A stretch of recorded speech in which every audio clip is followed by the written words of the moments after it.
Hanif in Arabic, actually, hanfa was used even for a bow. You know, a bow is supposed to be a straight piece of wood. They bend it. They put pressure on it.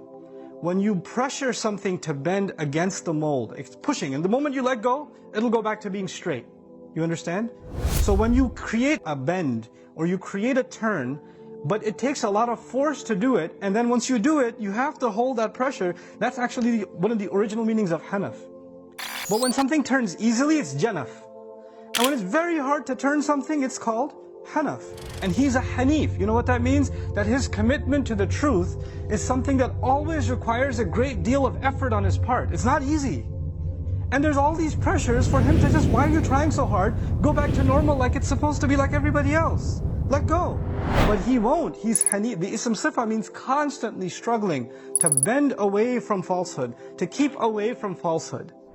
This is his struggle in life. That's actually a lifestyle. In other words, when we become like Ibrahim alayhi salam, then this idea of constantly struggling, constantly being criticized, constantly being questioned, that's going to become your lifestyle. And that sounds like a pretty miserable lifestyle, because if that's what you're going to do, there's always going to be someone saying something negative towards you. And nobody likes you. And that's why, understandably, he's all alone. Kana ummatan. Father let him go. The group of people are trying to burn him alive. He's out traveling by the desert. Inna bura'a'u minkum. The few who followed them had to say, we have nothing to do with you. He was isolated.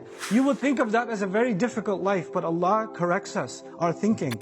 He wants us to reprogram our minds when it comes to Ibrahim alayhi salam, and therefore our religion. What does he say? In these same ayat, he says, وَآتَيْنَاهُ فِي الدُّنْيَا حَسَنَةً. We gave him good in this life. We gave him good in this life.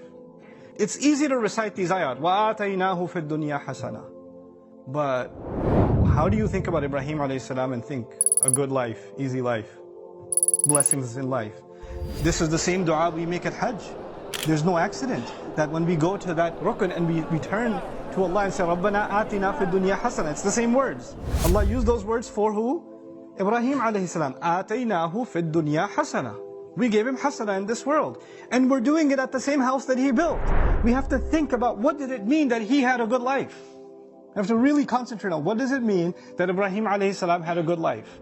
His life was filled with struggle and difficulty. The greatest blessing in this life is if you can remain committed to submitting to Allah no matter what happens around you.